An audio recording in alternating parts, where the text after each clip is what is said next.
in sync with yourself. And a lot of us, we are going out of sync, and at different levels, we are in different shades of gray. But how music can really help you in healing and help you in you know reaching that happy space, जो सिर्फ music सुन के एक खुशी मिलती है, लेकिन उसके साथ साथ एक और चीज है कि म्यूजिक आपको बहुत अलग अलग लेवल्स पे हेल्प कर सकता है. So this session is all about that, and I'm so very happy that as a radio professional we are part of this, and जो म्यूजिक रोज प्ले करते हैं उसकी हम एक डीपर अंडरस्टैंडिंग आज हम करने वाले हैं. So it's a music as an aid to help mental health and well-being. This is the title of this session, and very happy. Renee, singer, songwriter, music meditation guide, and spiritual healer. And I think I'll have to be in touch with you ladies more. Even I would want to understand this more. And Vanita Keswani ji, not G, Dao Song, dance healing practitioner. So the art forms that we admire, वो हमें deeper level पे कैसे help कर सकती हैं. This session is all about that. And along with that, I'm very happy. Namrata Kale, she joins us as senior journalist with now. Are you ready, Namrata? Yes, I'm all set. Well, thank you, Sachin, for hosting us and introducing us. And we have with us two beautiful women who, in the fields of music healing, have done wonders and have helped so many people go through this process. So let me introduce Renee and Vanita. Well, Renee is a music meditation guide. She's a singer-songwriter and a spiritual healer who was formerly based in NY for a while, where she was a TV and media personality, along with being a record artist. And Vanita Keswani, she's a Dao Song and Dao dance practitioner. Wow. From Dao Academy and a student of Dr. and Master Z Gangsha. Welcome both of you, and lovely to have you here at IMF Indian Music Fest. This is our day 4, and we are super, super, super excited to talk about music as a, how it has healed so many people with its different sounds and, its vibrations. So Vanita and Renee, could you all please give us a glimpse about you, what do you all do when it comes to healing? Please enlighten us. Renee, you want to go first? Yeah, go for it. Vani, go for it. Okay. So for all who's wondering who's Vani, Vanita and Vani both are my name. Most of us call me Vani. So you all must be wondering, what is this Dao song and Dao dance? So Dao as a word has many meanings, but what it is over here is the ultimate source or creator. It is not about Taoism in terms of any religion or anything like that. It is about the ultimate creator and source of everyone and everything in the whole universe. And what it means is that what we sing, or when we dance or when we sing, what is the frequency that we get to the table for the person in front of us. And I think the first thing we would like to hence start with as a background is that even Albert Einstein said, and scientifically we all know, that each one of us is nothing but energy, and we all have a vibrational field. So that's from where music and sound comes. And I think Renee is nodding, of course, because that's how it works. Healing of any modality, in terms of not just sound, but any modality, works in terms of the frequency that we can get the person to get into. And Dao sang together, Master Shah, who's our spiritual teacher and mentor, along with string physicist and scientist Dr. Rulin.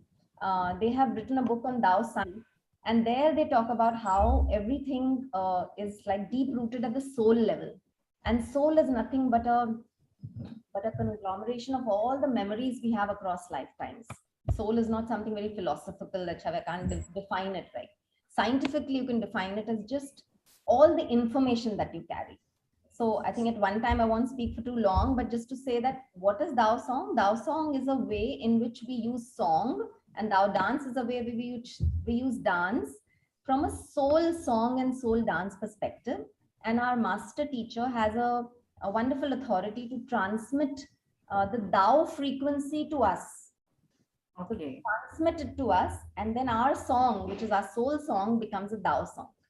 And at the outset itself, I want to offer that people can write in the chat and tell Namrata, whoever wants to have a demonstration of a Dao Song healing, I'm offering it as a one-off during the session to get an experience. What I would need is to mention what you are facing currently in terms of pain levels. You'll have to quantify it from 1 to 10, 10 being the highest pain and 1 being the lowest. And just mention that. And why pain is because it's quantifiable. And one session cannot heal a relationship, for example. So if it's a physical pain or if it's any emotional also worry that you're carrying, and if you can give it a number, please put it in the chat and Namrata would come to know, and we can do a demo later during the session. So in short, that's what I hope. It was not too long and not too complicated. No, not at all. It was amazing. And that the session that we all are waiting for, that we'll do it soon. Well, Renee, you can go ahead and introduce yourself, please. Sure. So I am a singer-songwriter. I started my journey in New York. Well, growing up, my mother is very spiritually inclined and my father was very musical, and he sang and he played all sorts of instruments. So a combination of music and spirituality is the lap in which I kind of grew up. So I kind of naturally, tried to combine those two. So even when I just started out, in my early 20s, I remember my first album that I recorded with an American producer. The whole idea I always had was to create, it was pop albums because, that was something that resonated with me at that time. So I started with a Hindi pop album, and then I did like another English, independent pop album. And what I would do is the lyrics would be something that I would write that, that were very meaningful to me. And that, Right. that came from a space of course, life and all of that, but also tried to kind of come from a higher place. And then what I came upon and I read a lot about, because I love science, I love logic, I love to understand things instead of, something just being told to you and you just blindly follow it. Because when you understand something and then you practice it, that belief becomes very strong. And that's, Right. mind becomes at peace, and then you can really surrender and really experience fully. So I started inducing and putting music, solfeggio frequencies, which I read about, and I was very intrigued by. So basically, as Vanita said, everything is a vibration, right? Sound Right. and music. Sound creates music, in patterns with rhythms and melodies. And basically anything that moves has a sound. Right. And anything that has sound has a frequency because it's a vibration, right? Right. So not only does physical things have, vibration and sounds, even our thoughts and even our emotions have vibrations. Wow. Because when you're thinking, something is moving inside. So that's creating a vibration, and that also has a frequency. Right. So basically, if you have good positive thoughts, you are generating higher vibrations and higher frequencies. Okay. And if you're having low negative thoughts, if you're depressed or if you're insecure or jealous or fearful, then you're vibrating in a lower level, right? Right. So your thoughts and those emotions have lower vibrations, so lower sort of, frequency. So the frequency changes as per your vibrations. What does that tell you? That basically, that's why when you're around people who are positive, you feel uplifted because their vibrations are high. So they're giving out that. So I basically realized that these solfeggio frequencies were used back in the days where they would put it on all the music, and even the scales were paired in this kind of tones, which automatically made people feel good. And the frequencies were such that resonated with our brains and basically induced that happiness and that peace and good positive, energy.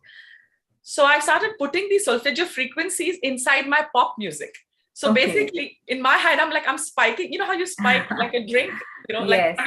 I'm spiking this music with these solfeggio frequencies. So when kids and everybody goes clubbing and partying, they are enjoying and they're having a good time because it's like really cool music, but it's made with a very good positive energy and intentions with good lyrics, and it's got these frequencies. So it was my way right from the beginning, trying to figure out creative ways of creating wellness and positive energy through music, which is what which is my instrument. So that was kind of the beginning, and then from pop I went on to making spirit tech music, and now my last album was a mantra album, which is also a new age mantra, like it's called Seeds of Joy. So Wow. I've made them in 432 hertz frequency, and they're all these mantras for like self-love, compassion. Like Vanita knows, Om Mani Padme Hum is a Kuan Yin mantra, which, there's a different version of it. So things like that. So that's kind of been my journey of trying to combine music and wellness and spirituality through what I do. Right. And I'll tell you more later, but yeah. That's so amazing. That's amazing. Read on the emotions having frequency. Besides being a Dao Song, Dao dance practitioner, the Dao healing modalities that Master Shah teaches us, he has also got this beautiful healing song, which is called Love, Peace and Harmony. And love, Yes. peace and harmony are emotions which have one of the highest frequencies. So Wow. the song is as simple as this, and I'll just take you through it. And it was given to him by divine in soul language. Master Shah has this piece where he trains his students to speak soul language, translate soul language, so that we can communicate with souls of any kind and any soul. It could be your computer, everything has a soul. It could be an emotion, it could be an experience. So he received the song in soul language, and then he translated it. Today it's available in almost like 30 plus languages. Like it's available there on the website, Love Peace Harmony Foundation.org. And it's an NGO. They do a lot of work, including in India, for a lot of NGO work. And the song is like this. It says, I love my heart and soul. The first line says, I love my heart and soul. So that I love my heart and soul is a very high frequency sentence, which is about self-love. Because half the time we do not love ourselves. So self-love is extremely important. Second line goes, I love all humanity. And when you're saying I love all humanity, it's a service that you're doing. It's like the highest frequency message that you're, putting out there in the universe, that I love everybody, And then the third line goes, join hearts and souls together, bring love, peace and harmony. Now that's a huge calling. Like imagine join hearts and souls together, the entire cosmos, if we all could live in love, peace and harmony. And that's what it is. So just this 3 lines, it's got a lovely tune, and it's got various languages. I can sing it in Hindi, English and soul language actually. Wow. You'll play it now, or you'll play you'll play this song at the session, Vani? No, I can just sing, just hum a bit right now. Yes, please do that. Please do that. Please hum a bit. Okay, I'll do that. First say what is soul? When the child is born, they actually speak soul language. Bablu, bablu, blah, blah, blah. And we think, they're speaking gibberish, but actually that is soul language. So when I'm speaking lula, lula, li, it's actually, I love my heart and soul. So I'm just going to speak with soul language first. Okay. I actually had a very bad cold till yesterday. Today, I've heard you sing. Your voice is amazing. I've heard you sing in the morning session. I love my heart and soul. I love all humanity. Join hearts and souls together. Love, peace and harmony. Love, peace and harmony. In Hindi now. मुझे प्रेम मेरे दिल और आत्मा से, मुझे प्रेम सारी मानवता से, जुड़ दिल और आत्मा साथ, प्रेम शांति और एकता, प्रेम शांति और एकता. One last one, soul language. Lula, lula, li, lula, lula, la, li, lula, lula, li, lula, lula, li, lula, lula, li, lula. Thank you. Beautiful. Wow, that was amazing. Lovely, lovely. The voice is so beautiful. Yes, but How did you both get into, healing? And when did you first feel that, you want to get into this, or you want to start with Vani with, being a Tao Song and dance practitioner, and even Renee for that matter? What led you to being a music meditation guide and a spiritual healer? Question to both of you. Okay. Well, like I said, I've been, into music for a while, and meditation, spirituality, reading, certain kinds of books is something that I always gravitated towards right from, a younger age. And then it's only during COVID, believe it or not, I recorded this album, right? The Seeds of Joy Mantra album. Right. And then I basically came upon and learned Devi Kriya, which was shared to me by this wonderful gentleman in Amherst. He's a math professor. He wrote a book called 1,000 Seeds of Joy. Okay. And so basically he channeled the book and also this Kriya. And I really got intrigued, and I was kind of, I think, probably one of the first people he shared it with. And then the two of us, tried to further curate it. And I basically added the element of sound in that Kriya. So basically, I started then teaching that Devi Kriya, which is a breath work to people everywhere, wherever I would travel, across the world. And basically, I have a handpan, which is an instrument that I started playing to kind of get the beat. So it was very enjoyable. So it was adding music and sound to breath work, which leads to meditation. Right. And then I also, with an inclination towards music, I would really find nice background relaxing tracks and play that in the background and then talk over it and channel the meditations. So there was a nice bed of music where it's relaxing. I'm playing like my, the bowls and the handpan, and I'm channeling guided meditation. So people are visualizing, breathing, just following. And guided meditations, I realized, are a lot more enjoyable as well as easier to do because your mind doesn't wander so much. Because when someone's actually giving you instructions and getting you to visualize, getting you to breathe, then your mind is more sort of focused, and it's easier to remain, in the moment instead of being all over the place. Right. And that's when I realized that this whole combination of music and meditation, guided meditation with music, is something that, just is my calling. It's really who I am. And to make spirituality, like, Vanita said, it's not a very heavy philosophical thing. We are all spiritual beings having a human experience. Right, actually. Absolutely. So to consider, meditation and spirituality as very heavy duty items is actually nothing but our lack of, exposure to it maybe over the recent times. But now everyone's again coming back to that. And, meditation is not just sitting and breathing or being quiet. Meditation is in any form, somebody who enjoys dancing or singing or painting or cooking or, an athlete who's running a marathon, they go into that zone, and that's a form of meditation as well. It's when your mind is, sort of when you're connected. Yes. So, that's kind of the whole relation. And of course, now there's been so much of in-depth studying about healing to do with sound and music that apart from just the singing part of it and music, which is enjoyable, consciously the right frequencies, when you play a particular singing bowl or if you play certain notes, it has a frequency. And, lower frequencies, they naturally, will activate the parasympathetic part of your nervous system. So that induces relaxation and peace, and anxiety and stress, all of that goes away. And what winds up happening, which is very interesting, is that our mind, 90% of our mind at all times is constantly running, and it's usually involved in listening and just seeing. Okay.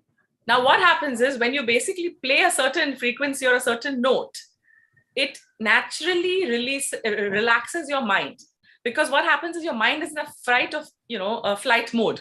Right. So, and it's constantly scanning for threats. So when it relaxes, it actually starts then moving, and the energy starts flowing in your body and also in your midbrain and in the front part of your brain. And the minute that goes in your midbrain, that's when all the scanning happens and you realize where are all the problems. Okay. It's like your energy is not there to really scan and realize where the healing's required, where the work needs to be done. It's just busy operating and just running around all over, like just seeing, listening, and just existing, you know? Yes. So then healing naturally happens with just the right frequencies that will relax your mind. And then you can convert that into, you know, music and patterns and rhythm, which is what I do as a singer. Instead of it just being a sound healer who does it purely through only sounds. Okay. All right.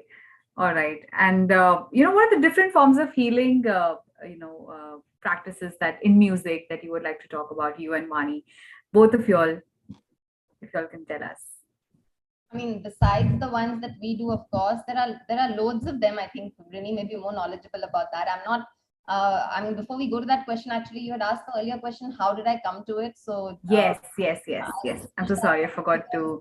When I said Yes. maybe better at, because she's been through it since childhood. She said spirituality and music. In my case, I would say music, yes, but not a very heavy duty one. But yeah, I think my mom sings, my nana used to sing, but not like professional singers or anything like that. But I had like always an interest in singing. So spirituality is something that I just took on some 6 years ago in some small ways, where I used to practice a community called Nichiren Daishonin Buddhism, where we chant Namyo Ho Renge Kyo. And that led me to this passion. And I truly believe, if you ask me how I came here, I said this was my path. And my life was meant to just do this. I mean, I was just born to serve. I found that passion. And to serve, as per Master Shah, is not to serve only in one way. To serve is to just chant and meditate. So when you sing Love, Peace, Harmony, for example, because of the true nature of the words which I just described, you're serving, right? Because when you're saying I love my heart and soul, I love all humanity, even if you don't go and donate some money or you do any other cause, you're actually serving humanity. Yes. You're lifting the frequency of all. Because we're all one part of one universal frequency. So how I came to it, I myself don't know. It just had to happen. I think the path was there. It meant to happen. Today, I believe that, my mission is to serve, and to find that, yes, I have been with my mentor, Master Shah, in many lifetimes before. And I do believe a lot in past life. And I have been shown some past lives with my guru. So I know that I was with Master Shah in the last, at least 4 births I've already been told about. So that's a piece on how I believe in it. And I believe it's a calling, but it's because we are meant to, and it's a soul calling. So if you listen to your soul, then your path gets chalked out. And I think all of us we have these inbuilt passion points, like she just said, cooking, dancing, or whatever. So these passion points are not because of only this lifetime. Why does someone just start, being such a brilliant singer at a certain early age or whatever? Yes. These are things because in different lifetimes, we are different people. And those talents come as soul memories in our soul. And whatever we then take on, usually they are part of some things that we've done in the past life. So because I liked song and dance, and I've done some small work here and there in school, college, but very small, nothing very great in that.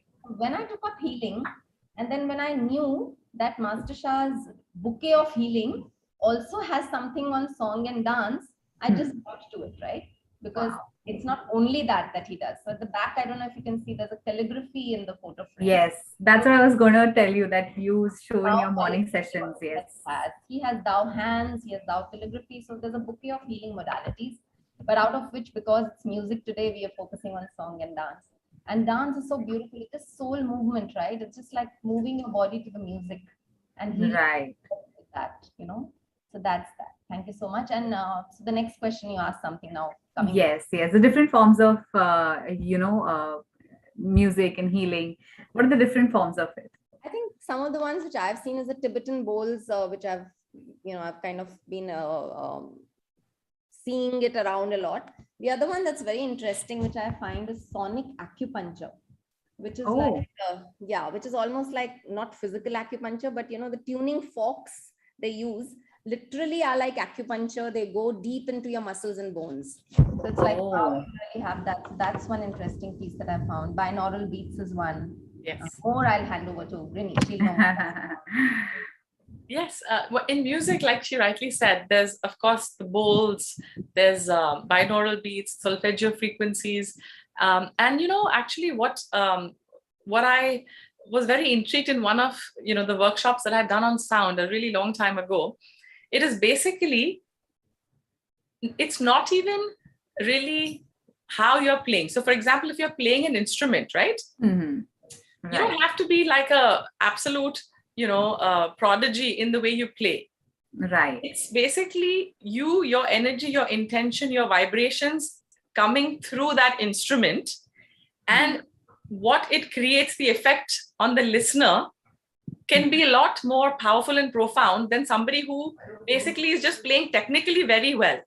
Okay. So like the soul is missing. Sometimes you can play less, but just the way you play it, right. that sort of comes through. And that's basically because it's coming from a higher place, as opposed to somebody who's just playing and they're playing from their mind. So there's a difference, I remember I attended this really nice, Riyaz kind of a workshop. And this was all the sitar players from different gharanas that had come. And it was in fact at the Tata NCPA. This was a few years ago. And it was lovely because there were all these different classical gharanas of sitar khandans. And the person, the torchbearer currently alive, was there talking about their gharana. Okay. And this one particular, I forget which gharana, but that he was an elderly, sitar player. He was so amazing. And what he said, it really stuck with me. And what he said is, "Pehle to saaz bajta hai," which is basically your instrument is playing, right? Even a child can play sitar by doing ting, ting, ting. The sound will come, right? So that means it's playing. So first, it's just the instrument that's playing. Anybody can do that. Right. Then you basically are thinking and you're playing, right? Because then you know the notes. In classical, there are rags and there are notes, and you can't just play anything. You have to know what you're playing, right? So then first you're just creating sound. Then you're actually putting your mind to it and you're creating, that. Right. Then you basically surpass that, where you don't have to think anymore. You don't have to worry about your technique anymore. And then he's saying, uske baad aapka dil se aap bajata hai. And then finally he said, fir upar se it just flows and it comes.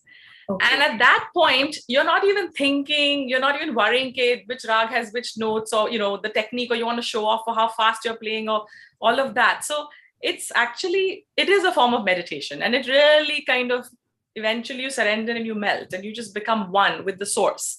And that happens in every sort of, field.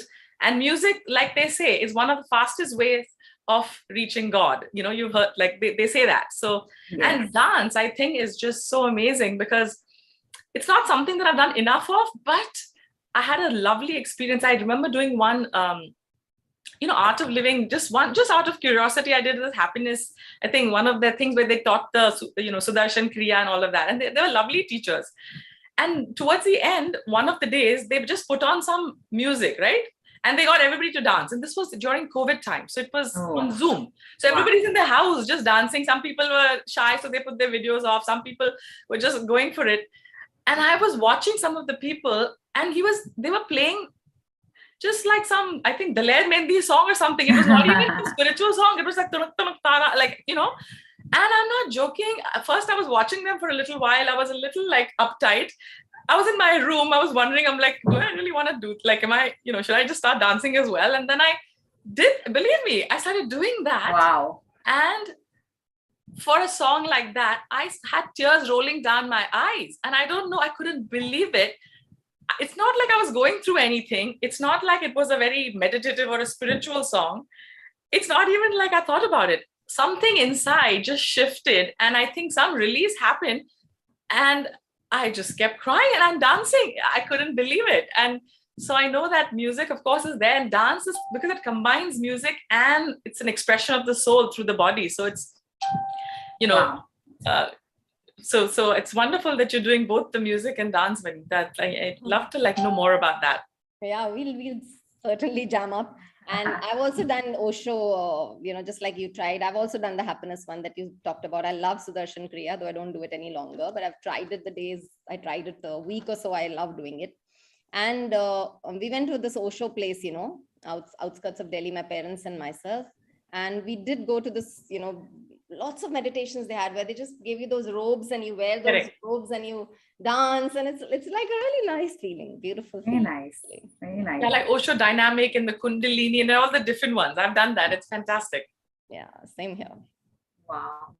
So what are the best experiences you all both have had, when when you all first got into the practice, and in your overall journey, what are some of the best memories you'll have made? And as Renee, you just said that you released while dancing, you released that emotional this of yours.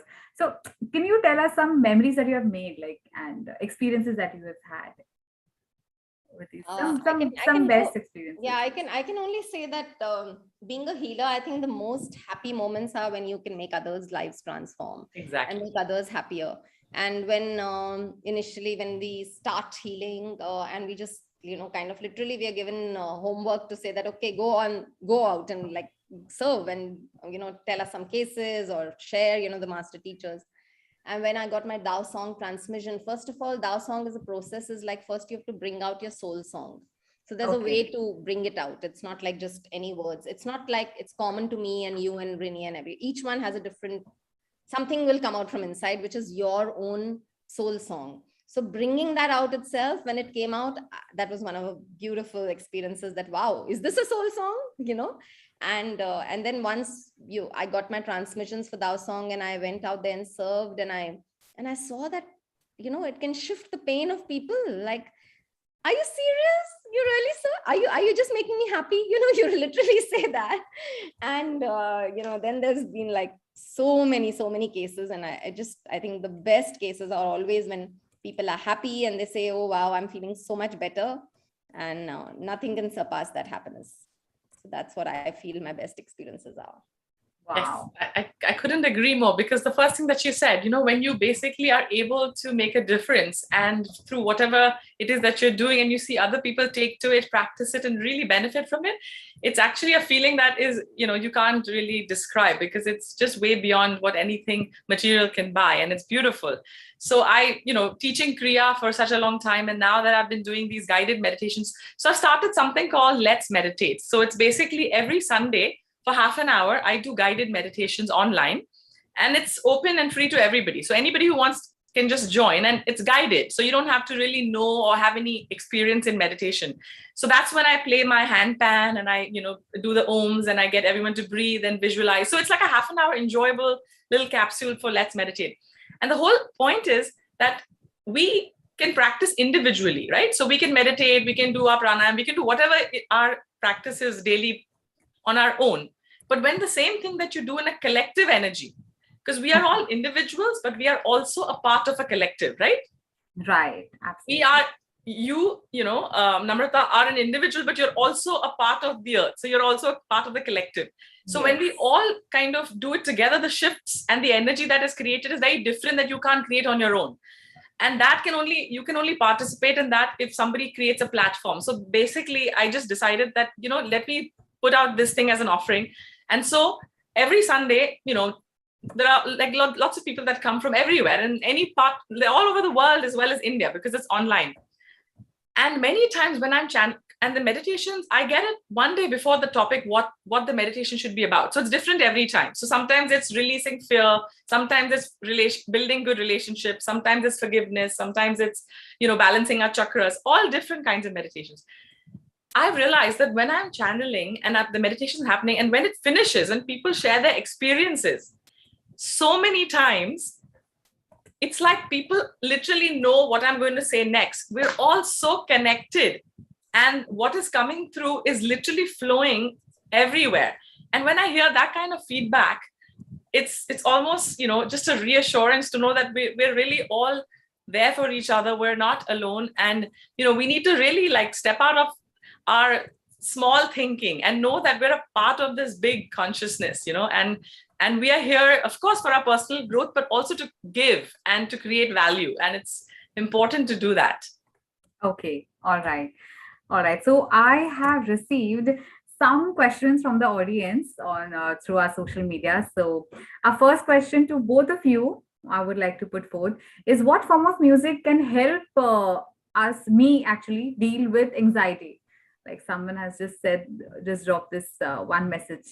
So there's definitely, now you can actually go online, you can listen to some really nice, relaxing meditation music. Classical music has some wonderful effects.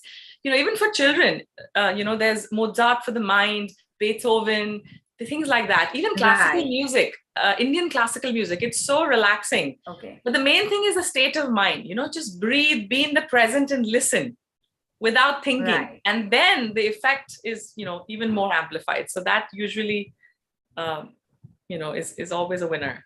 Wow. My next question is, when is the best time to meditate, Vani and Renee? What do you think?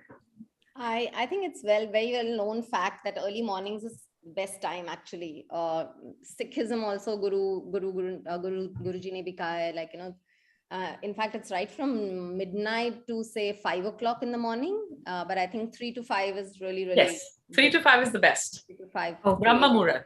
Yeah. Brahma Muhurat. But what if a person can't get up during that? That's okay. That's 3 to okay. 5, Since you asked during the about day best time, we're saying that then the rest comes as long as it comes from the heart is what Yes. very important. What she just spoke about as an example.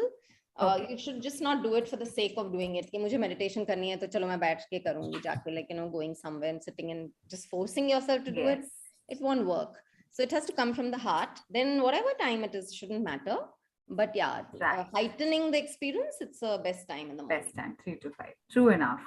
Also, another question comes to you is, what is soul music? Like, is there a different kind of music like for souls? There's someone who's asked us this. So soul music, I don't know, but soul songs is what I was talking about. Okay. So soul songs, each one of us has a soul language. Mm-hmm. So we are trained to bring that out so that we Okay. can translate each other's soul languages and speak to each other. And Wow. Master Shah actually tells us that, times are not going to be the greatest in the coming times. We are going through a lot of challenges, and they are only going to increase as per what we hear in the spiritual realm. And Right. in that case, soul communication will really help us, because when mobiles don't work and when there's no electricity and all of that, then you should be able to, communicate with souls. Yes, absolutely. That's really interesting. Yeah, it's an interesting one. Our next question is, how do we relieve ourselves from pain if we are attached emotionally to someone, but that person is not into our life? How do we relieve ourselves from that? Is there a way through healing that we can do? Yes, there may be many ways, and Renee can also add. But in my scheme of things, in Master Shah's teachings, spiritual wisdom suggests that anything and everything, the root causes karma. And if you believe that everything is only because of you in your past life, so you don't point the finger at the person. You just look inward and say, okay, so let me do deep forgiveness. Now, deep forgiveness, not to the person in front of you as a human body, but to the eternal soul that person is, and Okay. you are. So when we do forgiveness, we do what is called a soul forgiveness, not forgiveness to the person again. Because then there's a confusion, that person, how can I forgive somebody? He's been so bad to me. Yes. Don't look at forgiveness as the person in front of you. Look at the person's soul, which is eternal, and believe that, nothing bad will come to you unless you've done bad to that soul. Just believe that. Just एक बोलते ना, एक घूंट P low इस चीज का. ये जो wisdom है ना, इसको digest करना लोगों को बड़ा मुश्किल लगता है. Absolutely. But once you really, I have taken it like a पत्थर की लकीर है. मेरे को तो this is something that has it has got me into a different perspective. Like when you said, don't say sorry, or don't feel if you've hurt somebody, don't feel like you're telling it to the person, but you're telling it to the soul of that person. Yes. Something very nice. It makes a world of a difference, and you can try it, and it's not very difficult. Just speak in your own words to the soul. Just say, soulfully, I'm calling so and so person, me and my ancestors, if we have harmed you in any way, please forgive us. And we also offer our unconditional forgiveness. I forgive you, you forgive me, bring love, peace and harmony, bring love, peace and harmony. This is the way we do it. A very simple invocation. Yeah. Yeah, in fact, I do that in many of the guided meditations, and it's something called cord cutting as well. So in a cord cutting, what you're visualizing in your state of meditation, that basically there's a cord that connects you and that other person. And it's not a real cord, obviously, it's an energy cord. It's energetic, right? And through this, we are doing exchange of emotions, of whatever experiences and all of that. So many times, all the negative traumas and experiences and whatever it is that we've taken in and given, we can actually, in a state of, when your mind is silent in the soul space, like she said, in a form of, in the state of meditation, actually cut that cord and visualize that you're like pulling out, all the roots of those cords from both sides. It's almost from your navel, like, your nabi, the belly, the belly button. Your belly button and the other person's belly button is connected with this cord. It's an energy cord. And you're cutting it with a scissor or a sword or whatever. And you're slowly pulling out from both sides, like, from the other person's belly and yours, like whatever roots are there inside. And then you visualize that you're covering both the people in this divine light, in the presence of divine being. This forgiveness, which is or that's also called Hawaiian technique of Ho'oponopo. And it's just 4 statements. I'm sorry. Please forgive me. Thank you. Very effective. In fact, what it does is all the negative, unwanted things go away, not the good stuff. So you can do cord cutting with your parents. We can do it with your siblings. We can do it with your husband, your partner, friends, whoever. Because what happens is it's like you're refreshing the relationship. So whoever no longer is supposed to be in your life will leave. But otherwise, it just kind of refreshes everything. So it's a very effective way. Also, there are frequencies and music, which actually has for pain, for emotional, when you're suffering, you can actually play those tracks and listen. They really help. And you don't have to think. It actually takes care of the healing. Even crystals. Like if you hold, pink quartz or, amethyst or like jade, depending on what your issue is. Right. Labradorite, if you want to, improve your speaking skills. Lapis lazuli, if you are a writer and, orator and you want to kind of be good. So depending on what your need is, you can wear or hold crystals. Listen to certain music, because now things are so great that it's all available. It's like a therapy, literally. Yes, absolutely. Absolutely. One last question to both of you is how can we relieve ourselves from fear and anger? This is 2-3 people have sent this question. So any advice that you all would like to give? What kind of healing can we do here? Okay, so this one I'll tell you, because I teach this actively. What is fear and anger? They are nothing but emotions. Okay. Yes. The most effective way of dissolving. So I'll tell you very quickly. Our consciousness, means our being, has 4 levels. Let's just say there are 4 parts. The smallest part is, contrary to a lot of people's belief, is your mind. Your mind is the most limited and the smallest part of your consciousness. Okay. Your body's intelligence and body's consciousness is actually much larger and vaster than your mind. Your body can consume and process the mind. The mind will eat away into the body eventually, but body, if it's used and allowed to operate, it can really help you dissolve the mind. Then your soul consciousness, then your Buddha self, your higher self, right? That is your enlightened self that also exists at a higher plane. So now fear and anger, as you asked, are coming from which part of these 4? It's not coming from your soul and your higher self. Is the anger and fear coming from the body or the mind? From the body. No, mind. Mind. Okay. Right? Because these are feelings, emotions, right? So what happens is, every time when you have any kind of an emotion, whether it's anger, whether it's fear, whether it's, even if it's a happy, like excitement, even if it is a positive something, observe the way you're breathing. You're never breathing very calmly, long, relaxed breaths.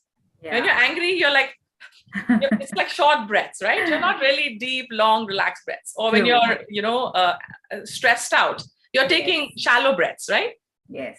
So what happens is, every emotion, and when you're fearful, also the way you're breathing is not in a very relaxed way. It's closed. So it's directly proportional. If your emotions and your thoughts and your fears can affect your breathing, then your style of breathing can also directly affect your emotions. So whenever you're angry or anxious or whatever, you breathe in from your nose in 8 counts, slowly. and then you breathe out in 4 counts. So basically breath work, pranayam, is the best way. And then what happens is it resets your entire, breathing pattern. And then your emotions, your mind, everything gets aligned. So it's pranayam and breath work in our Indian, knowing and our knowledge based from ancient times is not just for nothing. Breath is everything. The only thing that controls your mind is your breath, nothing else. Your mind cannot control your mind. You can't tell yourself, okay, just chill, Namrata, stop it. I need to stop it. It's not going to work. Because mind cannot control the mind. When I used to do pranayams earlier, yes. So I know like Anulom, body can control the mind. Like if you go for a run, yes. You go for a jog, you go to the gym, you sweat it out, you basically dance. It's your body that will help you dissolve that mind. So body processes are very effective for anxiety, stress, anger. And of course, music always helps. So yeah. That's amazing. That's amazing. So we just have 10 minutes to go. And Vani, we are waiting for your healing session. And we are super excited. Someone has to have something to heal. Otherwise, it won't work. So has anyone written anything? Not towards this, but these were the questions that they had sent. Just again, ask them that anybody else, like even this fear, if he's having it right now, what is the level of fear, if at all, and what is it about? Anything like that. Someone has to give a number. Okay. Then we can offer a healing and see how they feel. Vanita, is this something like quantum healing that you're doing? Yeah, it's quantum. Okay, because I do that as well. The 2-point quantum practice. Yeah. No, it's not called quantum healing, but the background is quantum. It's Dao hand. Zero field. You go to the zero field and you do the healing. No, it's just a transmission we've received. So it's called Dao healing. Okay. It's a different format, but it is based on quantum healing. But we don't go anywhere, nothing. It's just a transmission. It's very simple, actually. Very, very simple. No, it is. Yeah, because I do quantum healing and that takes 30 seconds. It's exactly what you're saying, which is why I thought it seemed like that. Wonderful. Actually, the person has not posted any numbers, so well, that's okay. Maybe you can do it on Namrata. I can do this. What do you need? What do you need? Tell me. I'll share my feelings. You need anything to be healed? Any part of your body is paining? Not paining, but emotionally, I am a very vulnerable person. Like from out, I look like a really strong person and can handle things. But emotionally, I'm very sensitive. And if anyone like even talks to me a little in a tone which I don't receive, I don't feel like good enough, I feel really hurt, and then I'll cry about it, and I'm very sensitive internally. So that is something I want to you'll have to practice more regularly. It won't be a one-time session, and it'll have to be a strengthening your heart, and we can give you blessings for your heart almost on a daily basis, and that kind of a thing. We can draw calligraphy also. It's very powerful for Dao love to your heart, because your heart, what we call it is unshakable heart. You want to be an unshakable heart, not to have a, very sensitive heart. Yeah, that's what it is like. Anyone else on this Zoom who has any pain in the body? We can do it. Otherwise, it's fine. It's okay. Don't have to do it. It's fine. It's okay. You could also play a love harmony song, like if you want to play. In fact, what would really help you, I think, I'm also getting intuitively, listen to the song Aham Prema. It's a part of my album. Okay. And it basically says I am love. So what Vanita is saying is exactly that. And in fact, I was smiling when she was talking about that love and all that, because all the mantras, there are 7 mantras in this album of mine, Seeds of Joy. And one is a universal happiness mantra, Loka Samasta Sukhina Bhavatu. One is a compassion mantra. One is self-love. So you should listen to Aham Prema. It will really, I think you will.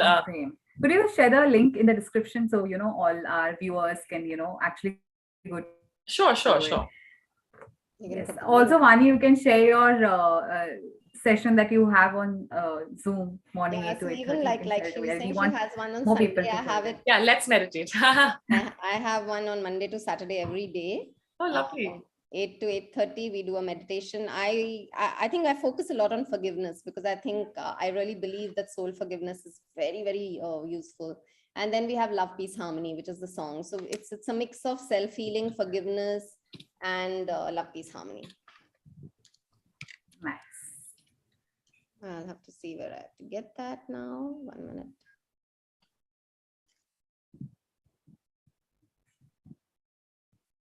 It's interesting to learn so many things from both of you all, and I'm sure our audience is really liking it. I'm sure they are loving it. Actually, another really interesting thing that always gets to me is, why music also helps us emotionally and our mind. So the direct relation of music with mental wellness. So mental is basically our mind, right? Yes. And all our thoughts, fears, everything is basically in the mind. So if, we are actually energy beings, right? So we have a physical body and we have an energy body as well. So everyone's heard of chakras, right? We talk about all the 7 chakras. What are chakras? Chakras are nothing but energy points. Yes. So all the nadis or the energy pathways in our body, they're intersecting. So the 7 main intersections are the 7 chakras, basically. That's all it is. And so every chakra is connected to a different element of the universe. So basically a root chakra, the first one, is connected to the earth. So all the fear, earthly instincts, the feeling of abandonment, lack, insecurity, all that's coming from your lower, first chakra. Second chakra is connected to water. Okay. So like water is never straight, it's always flowing, right? So our emotions are also constantly coming and going. So water element is connected with emotions. Now we as human beings are what? 70% plus water? Yes. Right? So what happens is that music, as we know, like even you've heard of experiments that they've done in science, like when they play a certain kind of music and they watch through the microscope, the molecular, arrangement of the particles of water start making beautiful designs. If you play some classical music and all of that, and then if you play some heavy metal or rock or whatever, then the molecules, their design is all dispersed. So basically, imagine the vibrations of the music and the genre of music immediately affects the molecules and the particles of even water. Right. We are that. So if you listen to harmonious, relaxing, classical, a sattvic kind of music for the purpose of healing, then our emotions, everything kind of comes into harmony and you really enjoy a very peaceful, joyful space. Wow. That's interesting. Want me to play the multilingual song once? Yes. Yes. That one that we play. Lula, lula, lula, lula, lula, lula, lula, lula, lula, lula, lula, lula, lula, lula, lula. I love my heart and soul. I love humanity. Join hearts and souls together.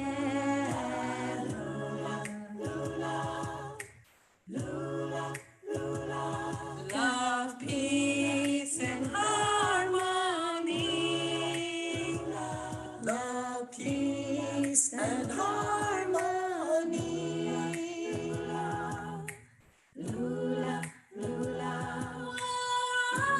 Chinese.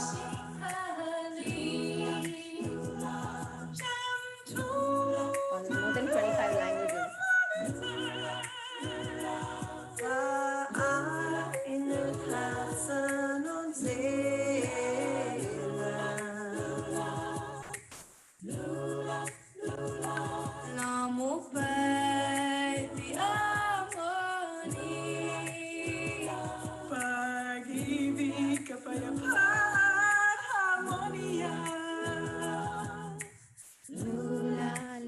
Next is Hindi.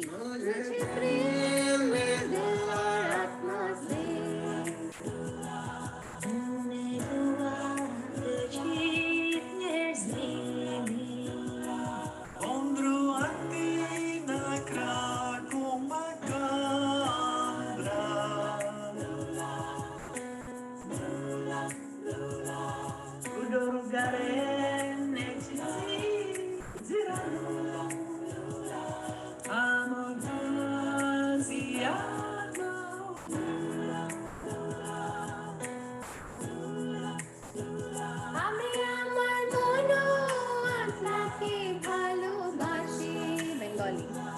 Take how far all mention.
was that. Thank you. That was amazing. That was amazing. Thank you so much, Vani. And it's already 4. Time to close. Well, yes, yes, it was fantastic talking to both of you and learning so much. And the audience has really loved it, and we've already got appreciative messages about this session. Wonderful. Thank you so Thank you much so for much for having joining us. both of you at the Indian Music Fest. This is our very first initiative. Yes, yes. Thank you, Renee. And thank you, Vani. Thank you for joining us Thanks so much, at this Namrata. wonderful Take session. care. See you soon next year. Okay, The same sure. vibe. Yes, yes, Bye-bye. absolutely. All right, Yes. bye. Bye. Bye. Thank you, Vani. Bye. Bye. Bye, Renee. Bye.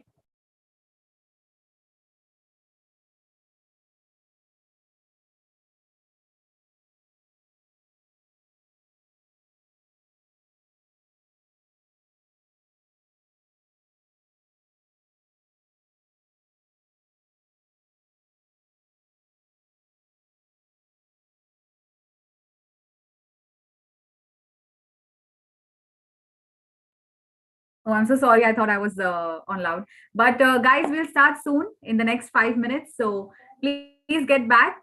In the next 5 minutes, we'll take a break of 5 minutes. Okay. See you soon, all of you. Then we'll go on to the next session, which will speak about music and music influencers taking over the internet. And then we'll have RJ, host Sachin, joining us. All right. Okay. Bye bye.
Hello. Yeah, all of us are doing things. Yeah. Hi guys, can you hear me? Hi, hello everyone. We'll just begin in 2 minutes. We'll just begin the session in 2 minutes. Okay.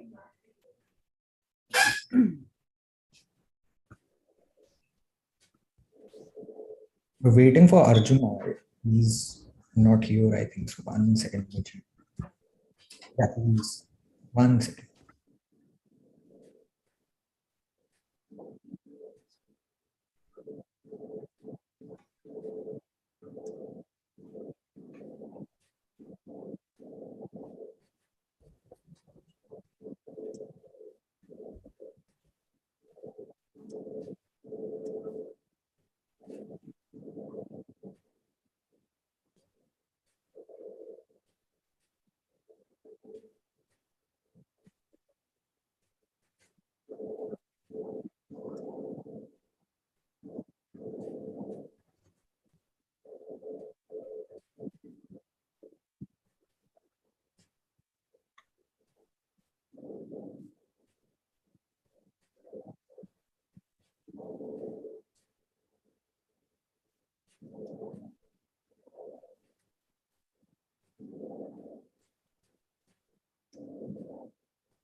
Neha, are you here? Neha? Yeah. Yes. Yeah. Has everyone joined? Yeah, join. Okay. Okay. We'll begin then. Yeah. Okay. 1 second.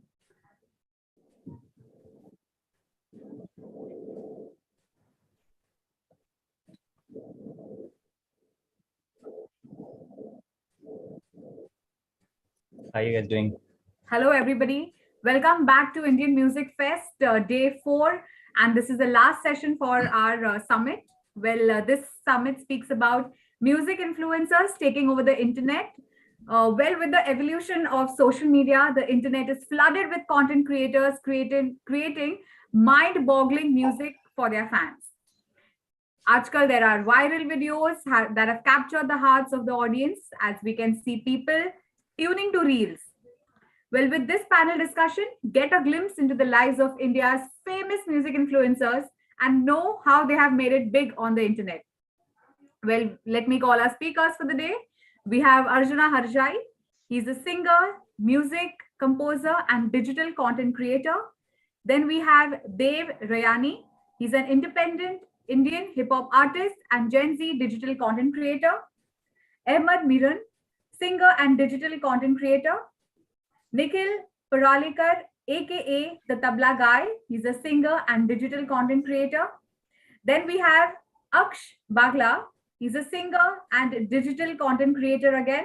To moderate this wonderful session, we have Ayush Tiwari, who is the VP of Talent Management and Music Business at Monk Entertainment. Over to you, Ayush. Please take the conversation ahead. Thank you so much, Namrata, for the lovely introduction. I would like to start by congratulating Radio and Music for pulling this off, a 3-day event talking all about music. Congratulations to you guys. Apart from that, yeah, together we have all gathered to discuss music on the internet today. We'll be covering points like how you mentioned about virality, you mentioned about content, how these two factors play an important role into one building an artist's identity on the internet and help them with the reach. We'll cover the beautiful aspect of the marriage between everything related to music, be it the audience, the artists, label deals, streaming numbers, with the internet and how it has evolved over time. Of course, internet and mobile have in depth changed the entire landscape of how you search for your artists, how you explore new genres of music. In the most layman terms, it's a fact these days that a viral TikTok or an Instagram reel can take you to the Grammys or make you a star overnight. On a very contrary note, artists have realized that they have to be equally immersed in the internet UGC culture in order to widen their reach new people, or even credible personalities from the music industry. Like you introduced, we have such 4 incredibly talented singers and digital creators with us. To start with, we have Arjuna Arjai.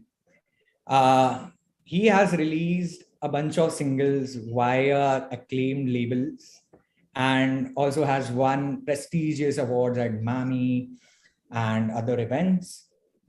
Also, he has a lovely family. He's a full-time vlogger, and yeah, he's ruling the internet as well as the digital platforms. As we speak, he's averaging 1 million views on his YouTube channel with over 1 million subscribers and also 250K active monthly listeners on his Spotify. We have Ahmad. He hails from the South. He has been covering legendary Tamil songs. Also, he puts out very well articulated infotainment content on his Instagram, YouTube, Twitter. He has over 2 million subscribers cumulatively. And yes, if you check out his covers channel, you will find all the latest Tamil song that he covers. Then we have Nikhil with us. His story is, I mean, we have been working for 2 years and he has an entirely different niche. He chose to cover he chose to create a fusion between classical songs and bring in a Western element, which has kept his boat sailing. He has over 2 million subscribers too. Soon going to be releasing originals. He has a few remixes that he has done for original artists and released via acclaimed labels again. We have Aksh. Aksh, I think so cumulatively has over 4 million subscribers. And he will be soon, this is the topic that we cover at every panel, but yeah, he'll be soon coming up with his own original music. Right now, he's trying to find a whole new niche together, which is K-pop. But you must have seen, he has been a crusader of many such topics. It includes mashups, it includes 30 voices. He can sing in 30 voices. Isn't that an incredible talent, right? So he's doing that. And then last but not the least, my boy Dave, as his title says, a digital Gen Z content creator, but also a visionary who wants to bring the entire Western hip hop culture. He wants to create his own genre. That's what we always speak about. Starting with just addressing the elephant in the room, of course, we have spoken about the two main factors about the chat is internet and the music and artists involved.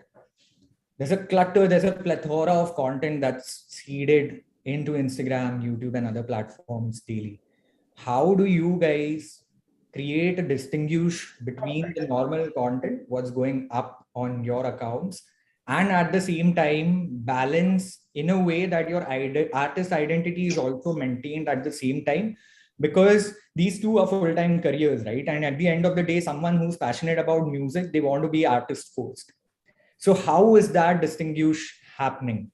What are your experiences been like? Let's start with Arjuna. You're on mute. Yep. Arjuna, you're on mute. Yeah.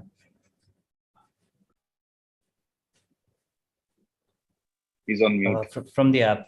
Yeah. Oh, I thought you had muted me. Yeah. Hi, Yeah, you- everyone. Yeah. Yeah, so thank you so much for having me, bro. And I think, yeah, this is a very serious issue that we all face as musicians and as an artist. That, you know, to contain your originality and to be relevant at the same time is the most difficult thing that we need to crack. And we all are, I think, sailing in the same boat, trying in terms of, you know, creating a balance between these two. But I think once you go independent, you know, there is much more scope of you staying true to your own, you know, kind of style. Because specifically when you're creating music for a client, you know, then you are catering, then it's like a service, right? So you will cater to what they need. So they don't really care about which you know, should you do K-pop or should you do pop or should you do classical. They will give you one reference. Okay, we like this song. Can you do something on these lines? So gone creativity, death of originality, but that is how the industry works, right? So but the moment you get into power and you choose to become an independent artist, there is at least some aspect of it that you can control. So I think that is important for everyone, even for people who are actively working in Bollywood. They should also start releasing their music. People who have not started their careers yet, I think they should start with their independent music, because that can then become their unique, you know, sonic DNA, and which can then fetch them projects which they will, you know, automatically just sync properly with. So that's what I feel. So a lot of people ask me that, you know, should we move to Mumbai? Should we move to Mumbai? Should we change our cities? And I tell them that, you know, if you move to Mumbai, this is not the era that, you know, for becoming a musician, you don't need to necessarily move to Mumbai.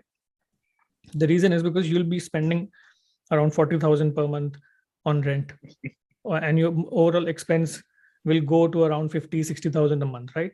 So which for a beginner might be a lot of amount. It's a big amount of money, because when I shifted to Mumbai, I was like having a really hard time making ends meet, right? So, and that was back in 2007, sorry, that back in 2007. And now the rates are, you know, what is happening in Mumbai. So what I advise them is that, you know, they should, you know, save that money and spend that wisely on promoting their brand as an artist, living in whichever city they are. Release your music, run ads, do whatever you want to do. You can now advertise your music on Spotify, you can advertise your music on YouTube, you can advertise your music on Instagram. Till the time you develop a fan base, I think the money that you're going to pay for somebody else's EMI through rent, it's better to invest that on yourself. So that is what my take on it is. 100%. What the factor about originality that you mentioned, right? I would want the other half of the panel, Laksh, Nikhil, and Ahmed, because they're big on covers, right? So when you're putting out cover, you're seeing the traction on that very bit. How, it's a follow-up question to the same initial question. You have to maintain your brand as an artist and as a digital content creator. how do you bring the entire originality factor into it, and how do you distinguish yourself as a Aksh? Yeah. Hi, everybody. Thank you so much for having me, Ayush. Thank you for the amazing question.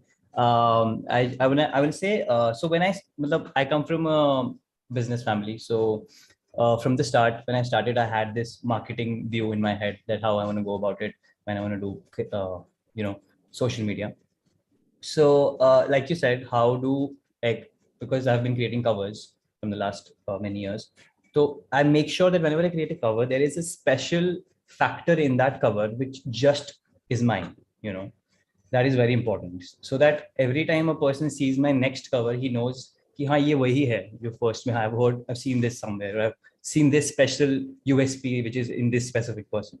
I think that's really important in these days, because there's like plethora of content going up every day, right? So you have to have that specific USP.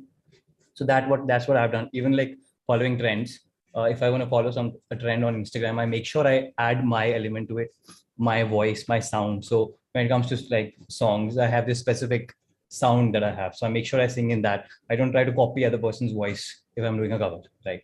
So these things are really important, and I've been when it comes to me, I've been trying to make that brand when it comes to, so my brand is more of a joyful, cheerful, very happy kind of a brand, and I try to stick to that.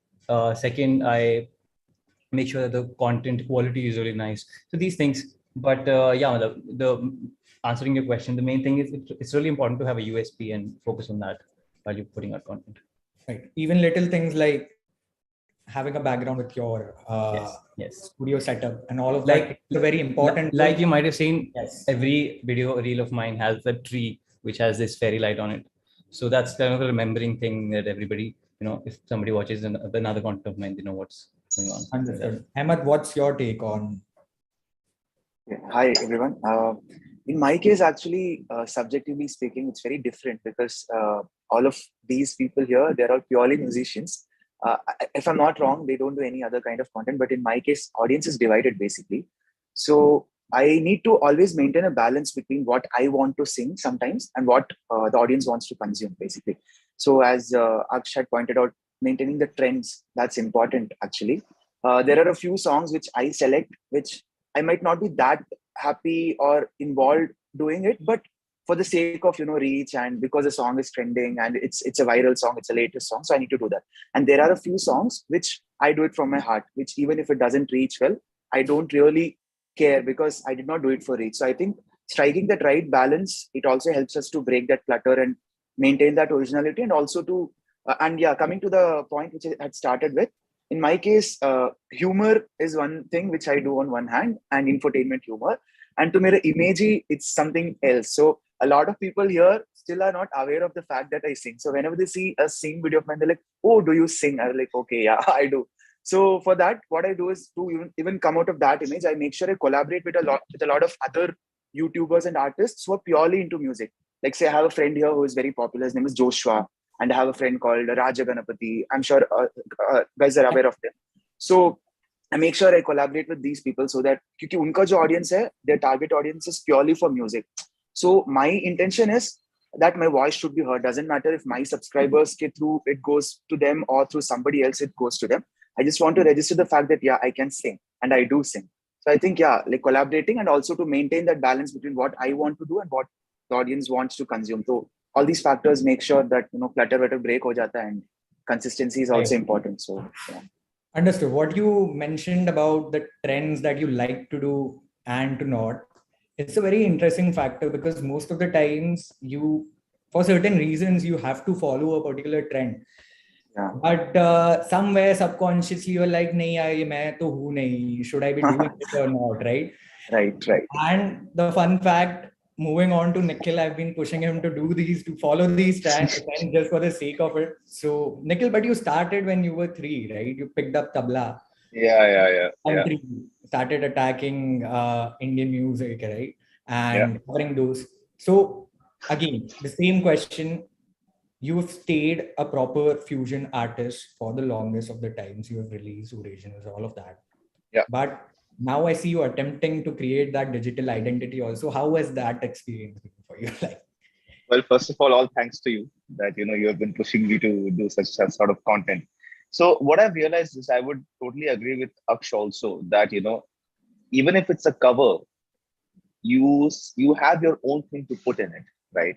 Say for example, if I am making a tabla cover of a certain song or of a certain track, so I have heard this from people that once we listen to this version of yours, we do not want to go back to the original of it. So it is a very fair thing that probably I'm doing something with the track that people are liking, and I think that is what sells these days. Uh, even though some people believe in the fact that originality is lost somewhere these days in the market, then what are we here for? What are we doing? We're supposed to, even if it's a cover version, we can put our own element in it and give it and beautify it. That's what I believe. And coming to the second part of it, over the period of time of doing reels, I have observed that, or I've realized that probably one another way of putting out content is, I feel that I can face a camera quite well. Like I have no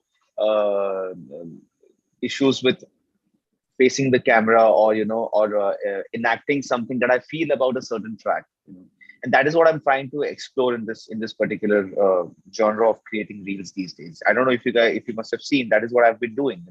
Say if it's a romantic track, or say if it's a little hip track, or say if it's a little serious track. So I'm trying to put out my emotions with the tabla version of it. So this is another way of marketing yourself, or your art. more like stepping out of your comfort zone while keeping Yeah, your own intact, right? absolutely. Understood. And all the points, like the most factors that we discussed, originality, what Aksh and Nikhil mentioned about staying true to yourself, bringing out a different version of you. What Ahmed mentioned about trends, our guy Dave is involved with all the three factors actually, because originality mein he's bringing his own genre, he's introducing a new entire wave of hip hop to the Indian audience, while this guy is bang on when it comes to trends. He's into comedy, dances, transition. His Instagram is known for that factor, right? So Dave, how do you, I mean, it's the biggest question, right? Because you have actually from this generation stepped out and built an audience independently on your Spotify and other DSPs also. So how has that shift happened? What was the inspiration, and how has your experience been like? My thing is I started music like 2 years ago. Exactly. Before that, I used to create content since I was 13. So people have always seen me as this funny guy who used to make goofy content on Instagram or YouTube. So getting that entire new thing that this guy sings is pretty weird. It's like, imagine Rajpal Yadav comes out with a sad album. You will be so confused, because my music and my content is like completely like different feelings. My music is like very sad and depressing, and my content's like really like happy and fun and stuff. So yeah, it's amazing to me also how it's like a new thing. It's a new wave of people who are content creators as well as musicians, which will take some getting used to, especially in India. It's not that it's just started.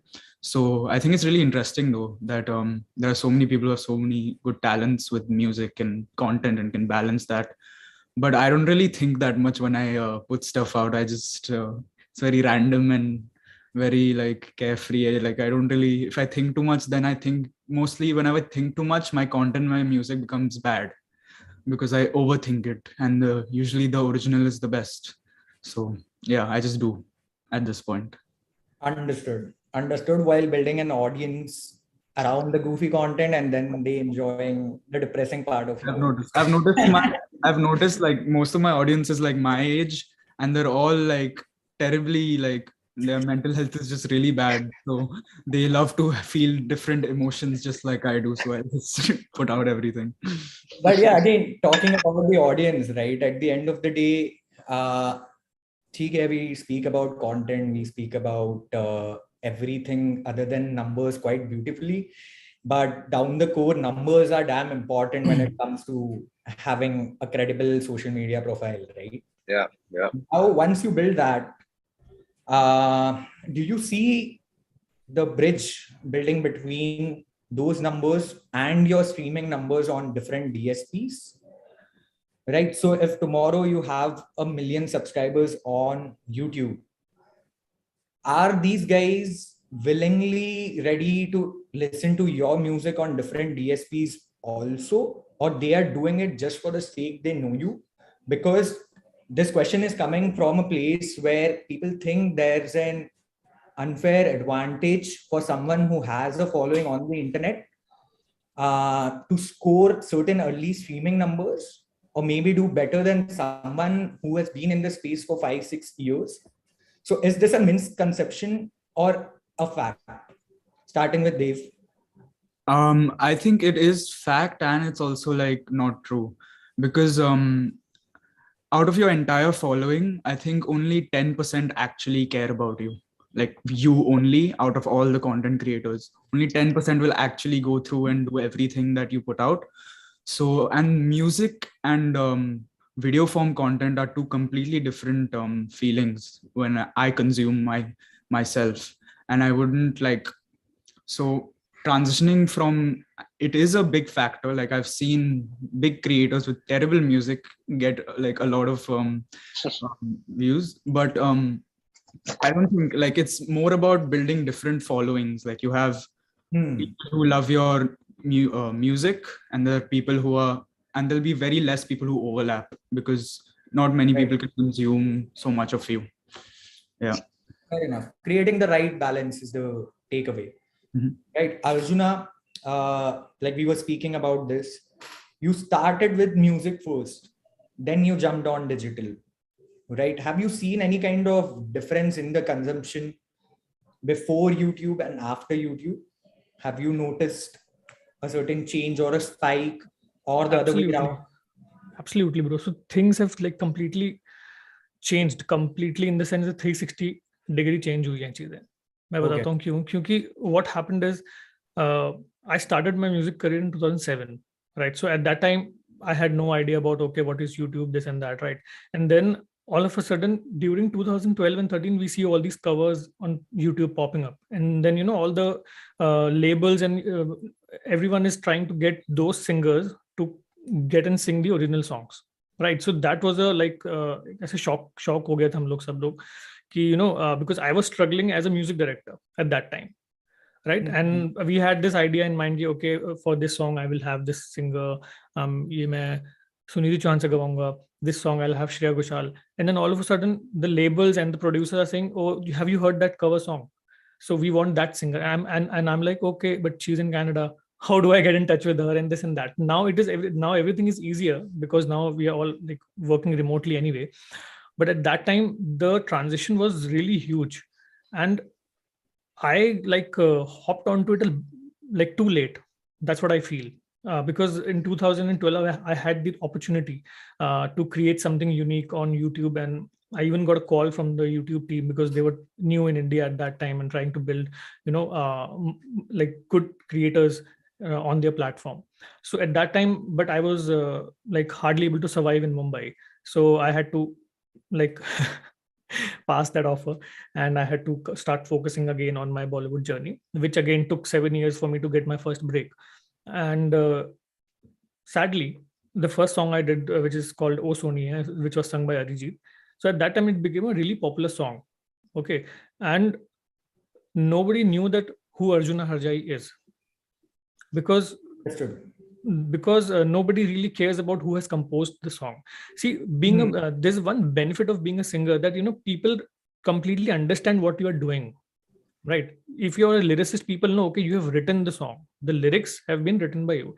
If you're a singer, people know, okay, you are the voice behind the song. Right. But when you are a composer, that's like an invisible art. Absolutely. People can't see the composition, right? They can only feel it, and they can only feel it with the help of the lyrics and with the help of the singer who is singing it.